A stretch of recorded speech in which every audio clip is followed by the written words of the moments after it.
গঙ্গার পাড়ে বসে পদ্মার ইলিশের স্বাদ নিতে মুখিয়ে থাকেন ভারতের পশ্চিমবঙ্গের দাদাবাবুরা।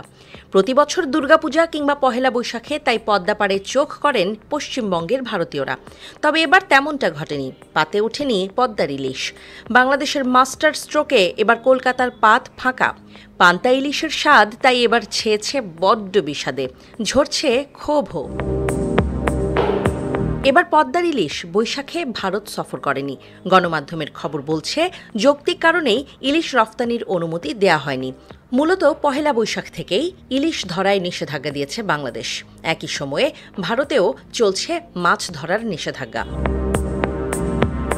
সামুদ্রিক ৪৭৫ প্রজাতির মাছের অবাধ প্রজনন আর জাটকা সংরক্ষণে এতদিন বাংলাদেশের জলসীমায় মাছ ধরার নিষেধাজ্ঞা ছিল ২০ মে থেকে ২৩ জুলাই পর্যন্ত।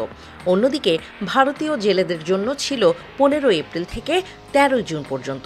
ফলে যখন বাংলাদেশে জেলেরা অবরোধে অলস সময় কাটাত, তখন বাংলাদেশের জলসীমায় দাপিয়ে বেড়াত ভারতীয় জেলেরা। এবার পাশার দান উল্টিয়ে দিয়েছে অন্তর্বর্তী সরকার। ভারতীয় জেলেদের সঙ্গে সমন্বয় করে মাছ শিকারে নিষেধাজ্ঞা সময়সীমা নির্ধারণে দাবি করা হয়েছে। চলতি বছর থেকে বাংলাদেশ ১৫ এপ্রিল থেকে ১১ জুন পর্যন্ত নিষেধাজ্ঞা ধার্য করেছে। এতে করে যেমন এক পেশে সুবিধা পাবে না ভারতীয় জেলেরা, তেমনি প্রতিবেশী দেশ থেকে ২ দিন কম অবরোধ থাকবে বাংলাদেশে। সরকারের এমন সিদ্ধান্তে খুশি উপকূলের জেলে ও মাছ ব্যবসায়ীরা। বাংলাদেশি জলসীমার মাছ চুরি করতে না পারায় এবার ভারতের সংকট আরও বাড়ছে। ঘাটতি পড়ছে ইলিশ ছাড়া অন্য মাছে।